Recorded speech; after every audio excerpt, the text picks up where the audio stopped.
Whenever you start new innings, there's always pressure.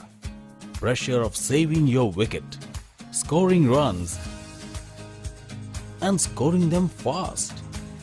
But when you are committed for long innings, in some time, you start observing the ball well and hitting your shots.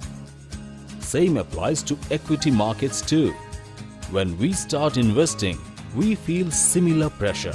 But if we remain invested for long term, the performance is fantastic.